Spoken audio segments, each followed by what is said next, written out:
Jokowi baik dalam arti apa yang Anda maksud baik itu? Apa mereka penjahat? Ya enggak. Apa mereka mencuri? Ya enggak. Mungkin ada kekeliruan-kekeliruan kecil, ada kerasuan-kerakusan kecil, ada kekalahan terhadap nafsu, ada rasa tidak tahu malu menawar-nawarkan diri, yaitu itu urusan lain. Kalau kayak kita ini kan, Anda kan tidak tega menawarkan diri toh. Gitu loh, enggak. Aku loh. Apik loh tadi presiden aku loh. Wis to, percaya aku ya. Aku sok blusukan aku. Gitu.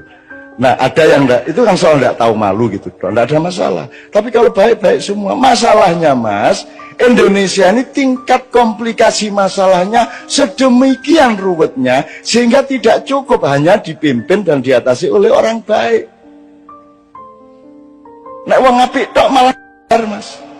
Yo apik, kuat, sekti, ra iso ditembak, ora iso sedih, rada edan, wani nekat, karo Gusti Allah cedak, ngono Mas. Nek ora lengkap kuwi ora iso Mas.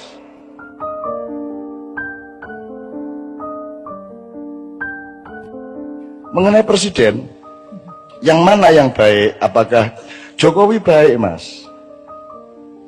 Baik. Prabowo baik. Sapa meneh liyane? Prabowo itu salah satu yang diperintah. Jadi ada beberapa satuan yang diperintah untuk mengantisipasi kelompok-kelompok aktivis pada tahun 97. Ya. Nah, sialnya Prabowo itu ketika dia menculik tapi tidak dimusnahkan. Terus jadi orang hilang itu. Yang diculik oleh pasukannya Prabowo ini dikembalikan ke masyarakat. Makanya sekarang mereka ikut Gerindra. Memang diculik, tapi ora dipateni ngono lho. Iki salahe dhek ning ngono kuwi. Kudune dipateni ora ono masalah wis. Sebagaimana kelompok-kelompok yang lain. Makanya Pius, Haryanto Taslam ikut Gerindra sejak awal. Mereka berterima kasih kepada Prabowo ngono lho. Aku iki tapi aja njur ojo terus ngene lho. Meskipun aku iki gawe-gawein sakarmu gak masalah. Aku wis tidak akan bergeming sehelai bulu saya oleh fitnah dan manipulasi, ora masalah. Engko ngene iku gambaran. Nganggo iki pisan to ya. Persis ngene iki. Ya ora apa-apa lah. Kalau orang miskin butuh kiriman makanan kan wajar. Atau kalau nggak dikirimi makanan, ya makanan yang ada di tetangganya diambil, ya nggak apa-apa. Saya anggap itu kan karena saking butuhnya. Arep njaluk ora wani, kan begitu. Ya wis ora apa nggon kono. Teman-teman bilang mbok dituntut, Cak. Lho nek aku nuntut orang yang Prabowo tak tuntut, sambrek tak tuntut. Semua yang saya alami di Indonesia ini tak tuntut kabeh wong. Dengan pasal apa? Perbuatan tidak menyenangkan. Endi sing nyenengno? Aku takon, sing nyenengno ndi? Jadi seluruh instansi tak tuntut dengan pasal perbuatan yang tidak menyenangkan itu. Iki ono pasal opo iku? Kaya kowe iki nyenengke wae kan gitu. Walah Jan. Ya wis ora apa-apa. Makanya kita ini kan ndak mau jadi Indonesia gitu loh. Kita tuh ndak mau jadi Anda nonton TV, Anda lihat apa itu kan. Kita tuh bukan tidak punya harga diri, kita bukan tidak punya nasional, kita tuh memang tidak mau jadi orang Indonesia.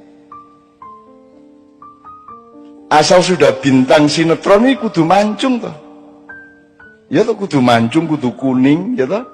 Jadi kita tuh tidak mau jadi orang Indonesia di bidang apa saja. Politiknya juga tidak mau.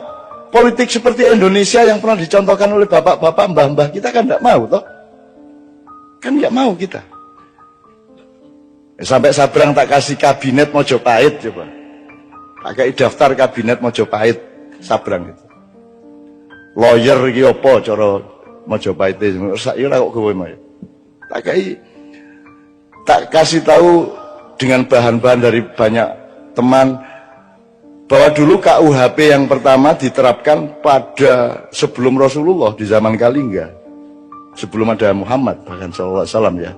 Itu sudah ada 172 pasal hukum resmi.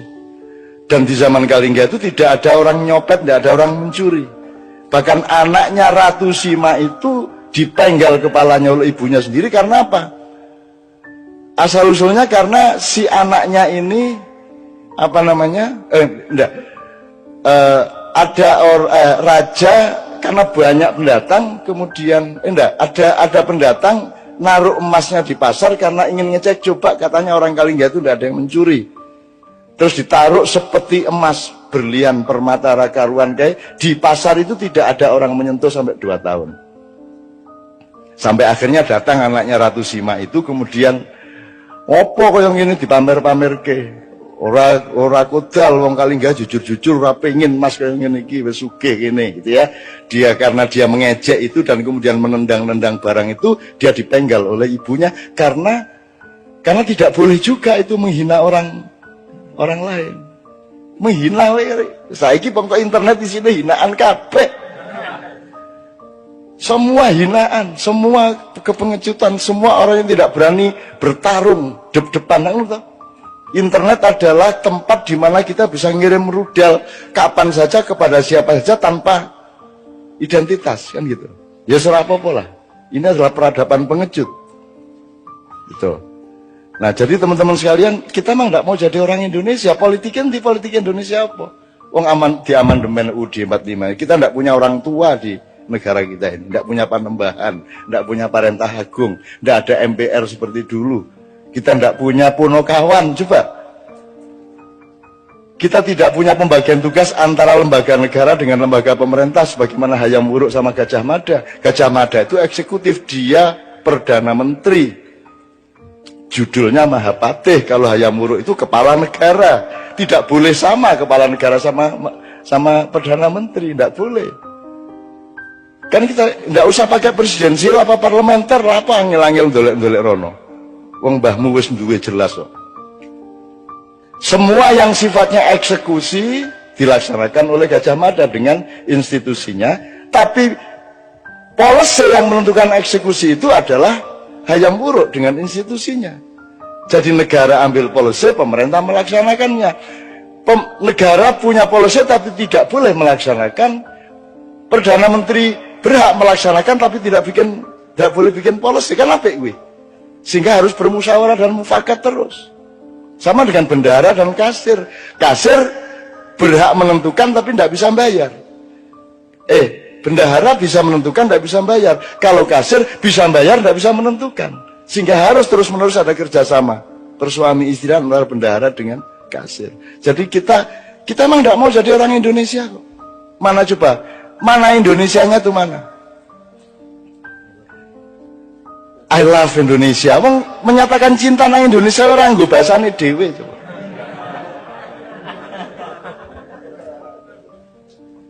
Coba piye. Yang saya temukan ya banyak Indonesia yang nyun sewu lah, aku ora pamer lah. Anda ini Indonesia. The Red itu Indonesia. Itu Indonesia. Menukui uang Indonesia yang menukui. Nek Arab sadis kene tak dudui sadis, ya ta? Nek Arab cuklek sikile kene tak pecan. Diancam dicuklek sikile bul pecah kan wong Indonesia lah ngono kuwi. Arab main kok nengen liwat kiwa nyet ngono kae ta. Ah gitu. Itu orang Indonesia. Ndak ada dimanapun di seluruh planet, ndak ada. Ada orang naik motor mau belok kanan seko kiwa nyit. Ono mobil-mobil motor diliwati kabeh. Itu hanya sok-sok mobil bareng. Mobil ya wani. Nyit ngendiki motornya wani. Dan itu hanya orang Indonesia. Jadi orang Indonesia itu orang yang dahsyat, cuman tidak diberi peluang untuk tidak dirantai. Dia selalu dirantai sejak kecil. Nah, Anda bermakyah ini, Anda mengurai rantai di kaki Anda, dan Anda menjadi manusia merdeka. Anda mengenali diri sendiri sehingga Anda bisa menentukan siapa presidennya karena engkau mengenali dirimu sendiri. Begitu kata anak saya tadi, Mas. Ngono, bapak anak itu komposisinya luar biasa. Wow. Gue ngerti biar caranya langel iku didik anakku sehingga iso komposisi intelektualnya kaya ngono. Angel kuwi. Angel tenan kuwi. Tak sengsarake suwe kuwi. tak buat nang Kanada atau tak tilii ya biar mau we rasa bahasa Inggris ning luar negeri golek kos dhewe golek kuliah dhewe ngono akhirnya nunut ning masjid ya ben wae nah, anakku bapakmu luwih sengsara mbiyen nah ngono ta ada enake bapak ning ngono kuwi sak sengsara-sengsaramu iso luwih sengsara bapakmu le ngono kuwi kalah anak pokoke kalah nyana ora arep menang piye. Jadi baik Mas, Jokowi baik dalam arti apa yang Anda maksud baik itu? Apa mereka penjahat? Ya enggak. Apa mereka pencuri? Ya enggak. Mungkin ada kekeliruan-kekeliruan kecil, ada kerasuan-kerakusan kecil, ada kekalahan terhadap nafsu, ada rasa tidak tahu malu menawar-nawarkan diri, yaitu itu urusan lain lah. Kalau kayak kita ini kan Anda kan enggak tega menawarkan diri toh. Itu loh enggak. Aku loh apik loh tadi presiden aku loh wis to percaya kowe ya aku sok blusukan aku gitu. Nah ada yang enggak itu kan soal enggak tahu malu gitu enggak ada masalah, tapi kalau baik-baik semua masalahnya Mas Indonesia ini tingkat komplikasi masalahnya sedemikian ruwetnya sehingga tidak cukup hanya dipimpin dan diatasi oleh orang baik. Nek wong apik tok malah Mas.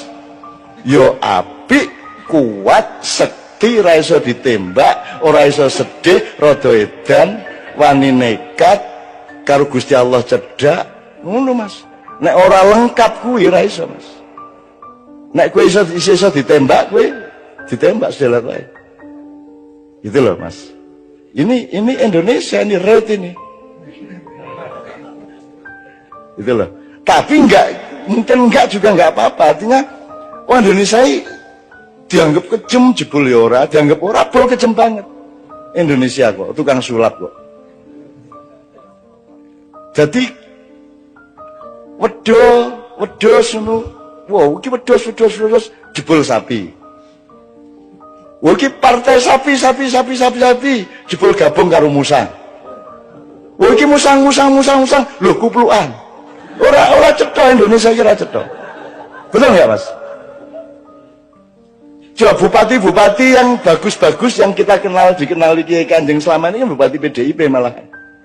Ya PKB ya ono. Ning PDIP iki preman asal usule, ning begitu dadi bupati kan gelem ora gelem kan pegewuh karo rakyat Islam kabeh. Akhirnya kuplukan. Terus minggu kedua alah melu salat jamaah, mosok ora tau melu salat jamaah. Akhirnya jumuan keliling. Suwe-suwe, mosok sih bupati kok orang ngadake pengajian ning omahe, suwe-suwe pengajian rutin ning omahe. Kan gitu. Ya nek ngono sisan majelis zikir, gawe majelis zikir, suwe-suwe dadi santri. Gitu loh Mas. Jadi wong Indonesia iki orang nganggo teori ngono-ngono kuwi. Jadi di Indonesia itu warung soto dodolane pecel. Ya ra Mas? Bapak, ya ta Mas? Kan misalnya naik PKS kan partai Islam, inspirasinya dari Ikhwanul Muslimun, ya toh? Berarti nanti akan mempresidenkan, mencapreskan orang yang memang karakter dan ideologi dan keislamannya yang memang kondusif terhadap PKS. Kan gitu kudune. Wong nek dodol soto ki ya, nek warung soto ya dodol soto. Saiki ora.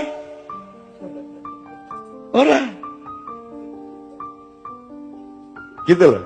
Saiki ki sapa wae iso karo sapa wae. Sapa wae iso dadi apa wae. Kan ngono to Mas. Sing dadeni sing endi ngono wae to. Gitu loh Mas. Jadi kalau yang disebut kebaikan pribadi baik-baik semua, sapa sing ndak baik? Ya sopan, ya apik, ya pinter. Tapi kan masalahnya tidak sesederhana itu di Indonesia. Kita ini membutuhkan pemimpin yang menurut teori yang kita tahu. Tapi kalau Allah mau bikin sesuatu yang di luar dugaan kita, ya mau apa? Gak ingin kok kungfu panda sing dadi presiden. Kata ora iso apa-apa jebul sing dibutuhke malah sing ora iso apa-apa arep piye kowe? Misale bal-balan iki kok ora ana iki ana pemain siji kok ora melayu to. Ning mlaku rono mlaku rene pemain lawan kan bingung. Iki kok pemainnya ora tau nguber bal, ora tau dikai bal kan lawan bingung. Nah, ketika lawan mulai mikir bingung, ada pemain lain tiba-tiba nerobos memasukin bola, kan bisa gitu. Hidup ini sangat luas. Justru presidennya nggak cocok sama eskalasi pemikiran kita, mungkin ya nggak ada masalah. Arpiye, Gusti Allah karena para ngopo gue. Mulanya makanya ridho sama Allah supaya kita diridhoi sama Allah. Kalau menurut pikiran kita ya angel sekolah. Anak sekolah untuk lulus setengah mati di les no. Ya toh, nganggu unas, nganggu stres, nganggu segala macam. Ya toh Mas, itu kan mergo menungso ki ana tataran-tatarane. Lah iki kira nggo tataran apa moro-moro ning dhuwur iki piye? SMP ora lulus, langsung entuk ijazah SMA, ngono ta? Terus mlebu kuliah, urung ana setahun nih lho wis arep diangkat dadi sarjana utama. Lah ngono ta sing kedaden. Kalau menurut cara berpikir normal kita kan ya enggak cocok piye to iki. Tapi mau bagaimana? Kalau Allah terus naruhnya seperti itu, makanya ini bulan-bulan sangat penting. Ini bulan-bulan sangat penting. Menurut saya Anda enggak usah repot-repot. Kan sekarang sudah jelas. Tak dukung pilihanmu, asal pilihanmu loh ya. Orang dipilih gitu ya. Orang dipilih gitu ya. Gue dipilih gitu ya. Dipilih gitu. Anak dipilih gitu ngapa gue milih bojo orang dipilih gitu. Kok presiden dipilih gitu. Tapi ya enggak apa-apa, gue kanggo mulai duduk politik, kanggo orang Indonesia ngono ya duduk politik toh. Apakah kalau ada money politik gue dikai 50.000 terus gue dianggap menjual kedaulatan ya ora. Nek kanggone rakyat kecil lho, ana wong meneng-meneng kei 50 njaluk dicoblos ya wis tak coblos. Ngono ta mengat. Itu bukan peristiwa politik, itu peristiwa kebaikan hati. Bukan money politik bagi mereka. Ana wong meneng-meneng wis enak-enak nyanyi, turu sore-sore ditekani. Pak Haji, kita capresin ya. Lulus begadang jangan begadang, wis enak-enak nyanyi jadi maestro, orang nomor 1 di dunia, seorang inovator menggabungkan musik rock dengan musik Melayu menjadi dangdut, kan sudah dahsyat sekali melebihi presiden toh, dan dia akan terkenal melebihi presiden siapapun. Lulus enak-enak nyanyi, ngantuk sore-sore ditekani kalau arek denanyar yuk. Nyampres Pak Haji. Mari ngono begitu oleh 9% dilupakan. Telepon aku. Ya Allah Cak, ngono gitu. Masya Allah Cak, ngono ya wis. Pokoke aku bagian ngono-ngono kuwi. Sebagian ngono-ngono kuwi. Aku nek pas ning Yojo ora apa-apa, aku pas tahun ning Mesir telepon Pak Haji ya zaman Inul kae. Aku pas neng Kairo ditelepon, Masya Allah Cah, ini masalah Inul ini, Masya Allah bangsa kita ini ya Allah. Kok begini tahu ngomong.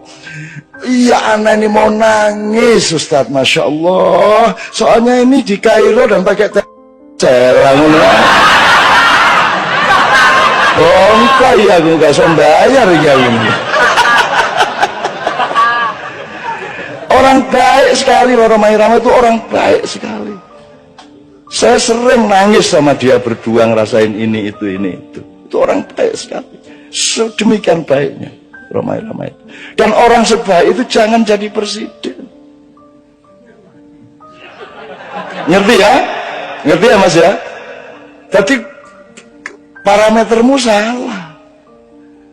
Yang dibutuhkan tuh kelengkapan karakter yang berlabirin-labirin. Wah iki kudu dadi pawang, kudu dadi semacam-macam wis pokoknya ya satrio itu lengkap juga ya, intelektual ya, jagoan ya apa. Ning ya pinandita nek jarine Ronggo Warsito. Pinandita itu artinya dia juga seorang negarawan, dia juga punya kebijakan, dia punya wisdom, dia punya rohani, dia punya apa namanya? Kawaskitan, lantip, waskito kan begitu.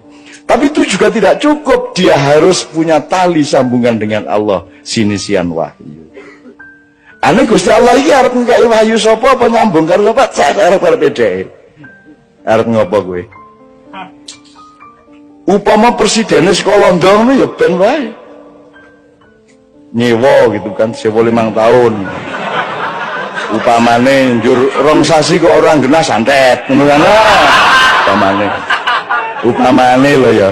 Jadi menurut saya Anda jangan jadi beban, semua itu jangan jadi beban. Andaikan pun Anda punya ketidakenaan sama kiri kanan ke orang nyoblos, ya wis kowe nang TPS coblosan sakarepmu.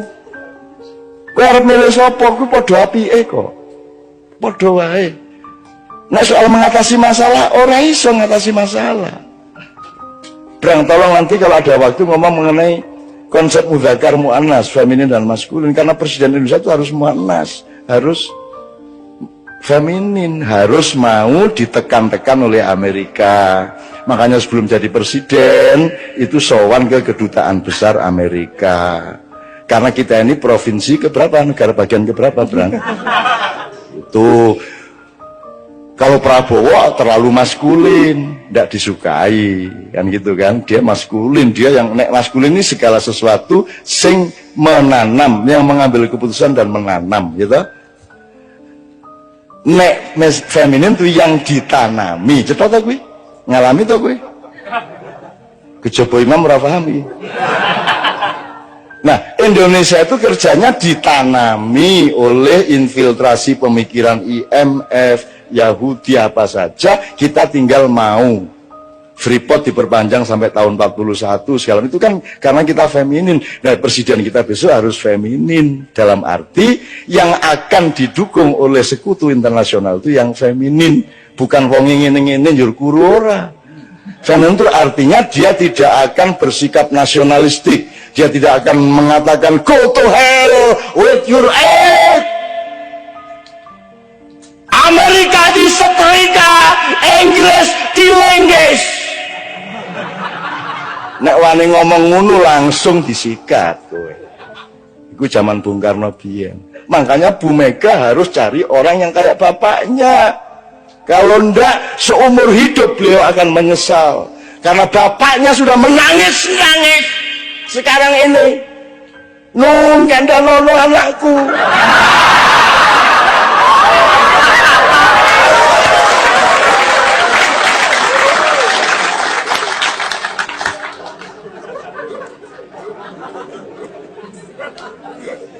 Ini tak dawano gak sido capres iki. Ya, tak omongno ndek ndi gak sido capres wis apik kabeh ya ini. Ini sekarang ini situasinya lebih berbahaya dari tahun 65. Dan sekarang pemetaan nasional itu persis 62, 63, 64. Aku ndak akan jelaskan nanti jadi fitnah. Anjane saiki kira betul-betul butuh perbaikan mendasar, ibarat mobil turun mesin Indonesia itu. Jadi kita punya problem besar dalam soal ketatanegaraan. Kita punya problem besar terhadap sah tidaknya akad nikah kita pada tahun 1945 dan 28. Kita punya masalah besar terhadap struktur dan etika pembagian kerja kenegaraan kita. Negara dan pemerintah tidak ada bedanya dan seterusnya. Bahkan dalam misalnya aku mau cerita kalau Pak Mas Didi soal MK tadi, tapi tidak usah saya ngomongin kapan-kapan aja. Tapi intinya kita punya masalah ekonomi, masalah kenegaraan, konstitusi, logika, nasionalisme, kita punya masalah. Beliau ini saiki dadi alang-alang, Pak wis. Alang-alang iki Pak dianggap gak produktif. Kon tak kandhani ya. Nek Merapi kate meledos, kabeh wong di sekitar Jogja di lereng Merapi nandur alang-alang. Kok nandur alang-alang? Loh, pohon, tanaman yang punya getaran untuk menyelamatkan sekitarnya dari lahar dan wedhus gembel itu alang-alang. Dadi nek Merapi mulai apa ya apa, wong-wong nandur alang-alang, Pak. Jadi beliau bikin sanggar alang-alang itu untuk menghalangi segala kemungkinan kerusakan dan kemungkaran yang terjadi pada generasi muda dan anak-anak kita. Kemana? Kapan-kapan kita baca bukunya Mas Iman Budi Santoso, seorang sastrawan di Jogja, senior saya, mengenai pohon-pohon, mengenai nama desa. Nek Jombang ono jenenge alang-alang Caruban. Ya, ono meneh Pengalangan, Ono meneh. Jadi itu semua ada riwayatnya. Semua desa-desa di Jawa itu punya nama-nama pohon. Nama pohon itu banyak dijadikan lambang atau hikmah atau ilmu dari teritorial. Itu Mas ya. Oke. Tak persingkat gini Mas Didit ya. Saya sangat paham pemikiran Anda. Dan saya bukan tidak setuju. Kita semua standby untuk tutwuri handayani ya monggo, nek anjane sing penting iku untuk ing madya mangun karso ya ayo, untuk ing ngarsa sing tulodo ya ayo, gak masalah. Nek anjane tepatnya seperti itu, ndak ada masalah. Dan memang wis wayahe. Kita butuh kongres nasional kenegarawanan Indonesia misalnya. Tak ceritani ini. Tak mulai Pak Harto ya. Zaman Pak Harto jauh sebelum reformasi, jauh sebelum ada rame-rame di Jakarta, saya menerbitkan selebaran. Judulnya, kita memerlukan Dewan Negara, TNI harus berpihak kepada rakyat. Yang nyetak Zaki, yang sekarang manajer Kiai Kanjeng. Zaki dicak iki wani ta ngomong ngene iki. Ya. Besok Zaki ada dengan Kiai Kanjeng di Gresik. Takono. Zaki rodok ndredeg iki. Cak wani ta musuh Pak Harto kaya lho. Aku gak musuh Pak Harto, aku iki ngomong sing bener iki ngene. Kita cetak. Dibutuhkan Dewan Negara. Karena pemerintahnya sedang kacau, maka yang dibutuhkan adalah level di atasnya yang mewakili nasionalisme sejati, yaitu Dewan Negara. Sekarang juga dibutuhkan itu. Menurut saya harus ada musyawarah kenegarawanan Republik Indonesia, mengumpulkan semua orang-orang yang memang punya nasionalisme dan hidupnya memang membuktikan dia bersih dari perusahaan-perusahaan atas Indonesia, untuk membenahi tadi itu konstitusinya, reamandemen, bentuk negara. Kita punya masalah kenegaraan yang sangat serius. Aturan-aturan tentang hutang, aturan nek kon dadi presiden 5 tahun utangnya oleh sak piro, ojo kon bebani presiden berikutnya. Harus ada etikanya, harus ada aturannya. Kan sekarang semua pada tidak tertata dan seterusnya. Jadi kita butuh musyawarah kenegarawanan. Nggak usah negarawan, cek cemburu. Musyawarah kenegarawanan Indonesia. Wong tuwek-tuwek, wong sing murni-murni ngelompok memberi rekomendasi, dan gak perlu metoto-metoto, gak perlu sumbar-sumbar, dan gak musuhi sapa-sapa. Ini untuk mencintai bangsa Indonesia dan menjaga tanah air Republik Indonesia yang Allah kasih ke kita dan harus kita rawat sebaik-baiknya. Satu ya. Saya bikin selebaran Dewan Negara itu ya kira-kira tanggal awal Mei. Terus padang bulan pas tanggal 12 Mei di Jombang, Menturo. Terus aku pamit, Rek, iki aku menenang Jakarta soalnya kok beberapa hari ono goro-goro di Jakarta. Kemudian terjadilah penembakan Trisakti besoknya. Kemudian terjadi pembakaran-pembakaran, penjaraan-penjaraan sampai ke Surabaya, sampai ke Makassar, dan terutama di Jakarta. Sampai akhirnya kita kumpul yang 5 orang itu, Anda tahu, Cak Nur, saya, Pak Melik Fajar, Imam Utomo Dananjaya, sama Pak Sudrajat. Kita merumuskan saran agar Pak Harto turun dengan kita kasih metodenya dan cara-cara untuk supaya rakyat tetap selamat dalam keadaan perubahan ini. Dan kita ajukan pada tanggal 17. Kemudian kita konferensi pers, nangis-nangis kabeh. Aku dijaluk melok ndonga dan nangis kabeh. Dan ingin betul-betul ada perubahan yang darurat di Indonesia pada waktu itu, karena Amerika sudah tidak suka sama Pak Harto, semua di luar negeri sudah tidak merestui Pak Harto, rakyat sudah jenuh semuanya dan seterusnya. Terus kita kasih saran, Pak Harto gini-gini, ini saatnya sampean turun, sampai tak bujui Pak, wis tak sampean iku wis tuwuk ta, mosok gurung tuwuk sampean dadi presiden, wis sampean lereno cek mulya, gak padeken gaang. Akhirnya kan semua orang tahu bahwa saya yang ngajarin Pak Harto ngomong, saya tidak jadi presiden, tidak paten nang. Lho iku gak paten lho cara ndi? Nek gak cara Jawa Timur ya. Ya. Anda sudah tahu kemudian tanggal 18 kita setelah kita konferensi pers, kita ke seluruh dunia kita umumkan kita akan melakukan perubahan di Indonesia. Tanggal 18 kita kasih ke Mensesnek, bahwa itu Pak Saidillah Mursi. Jam 11 kita kasih, jam 3 sore dikasihkan ke Pak Harto. Pak Harto membaca, merenung, sholat asar, sholat maghrib, terus habis isya Pak Harto telepon Mbak Novia. Pak Harto sing telepon nang Mbak Novia, mergo aku gak ono sing nrimo Mbak Novia, bilang Cak Nun saya siap melaksanakan sarannya untuk mundur dari jabatan presiden. Itu tanggal 18 malam. Tapi tolong kita atur supaya perubahan di Indonesia ini tidak menimbulkan bentrokan-bentrokan. Kalau bisa besok kita ketemu berenam dari 5 orang yang nandatangani surat saran kepada Pak Harto bersama Pak Harto. Tapi Pak Harto mengatakan, Cak, mbok tolong ngajak orang-orang tua supaya 3 aja supaya jumlahnya 9. Akhirnya Gus Dur kita ajak, Pak Ali Yafi kita ajak, dan satu lagi saya lupa. Siapa ya? Ada orang tua satu lagi saya lupa. Dan seterusnya. Paginya kita ketemu dan aku ganti sepatu ya. Waduh, aku nyele Pak Bariman. Pak Bariman itu saya guru SMA Muhammadiyah di Denpasar.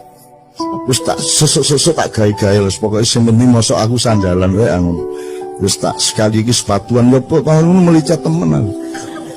Terus demi Indonesia gak apa-apa sih kalau melicat. Wes. Oke, akhirnya semua proses kita jalankan Pak Harto mudun, tapi di tengah jalan dikhianati oleh sejumlah tokoh. Jadi reformasi itu sebenarnya konsepnya adalah bukan Pak Harto turun terus Habibie naik. Yang salah kan semuanya. Jadi Pak Harto turun, kabinet bubar, DPR bubar, MPR bubar, kita bikin MPRS, Majelis Pemusyawaratan Rakyat Sementara, yang sudah kita daftari sebanyak 45 orang, nomor 1 Abdurrahman Wahid, nomor 2 Megawati, nomor 3 ini, sampai Daniel Sparingga, sampai macam-macam, pokoknya 45 orang. Cak Nur Kholis Majid, terus macam-macam sing kita perhitungkan cukup reformis. Jadi seharusnya Pak Harto turun tanggal 21, terus kita resmikan ada Majelis Permusyawaratan Rakyat Sementara dan langsung bersidang 45 orang menentukan kepala negara sementara yang langsung kita tugasi untuk membuat pemilu secepat-cepatnya, paling lambat antara 6 bulan sampai 1 tahun. Sehingga kita clean betul, kita resiki betul, dan kita bikin sesuatu yang baru. Dan itu kita perlukan sekarang sebenarnya. Tapi saya cerita dulu yang soal Pak Harto. Kemudian ini dikhianati tengah jalan, akhirnya Habibie yang naik, dan Anda tidak pernah tahu dan tidak pernah ada yang meneliti, dari UNER pun tidak ada yang meneliti siapa yang sebenarnya menyusun kabinet, siapa yang waktu itu bermain. Kalau sing takon aku yang menengahi, masuk gak ditakoni tak kandak-kandak no. Itu ya. Fakta.